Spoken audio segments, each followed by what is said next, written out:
وہ لوگ جو قرض میں ڈوبے ہوئے ہیں، قرض اتنا ہے کہ سر کے بالوں سے زیادہ ہے، اسباب ہے ہی نہیں، اب وہ ساری رات بے قراری میں گزارتا ہے، دن مشکل میں گزارتا ہے کہ یا اللہ کہاں سے لاؤں، یہ قرض کیسے لوٹاؤں۔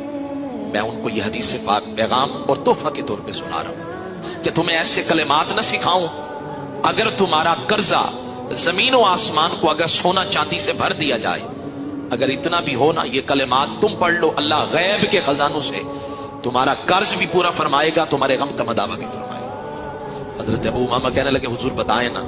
تاکہ میرا یہ قرض جلد سے جلد اتر جائے۔ میرے آقا نے فرمایا صبح کو اور رات کو یہ دعا پڑھا کرو، اللہم انی اعوذ بک من الہم والحزن واعوذ بک من العجز والکسل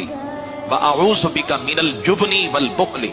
واعوذ بک من غلبۃ الدین وقہر الرجال۔ یہ جملے، یہ کلمات ہیں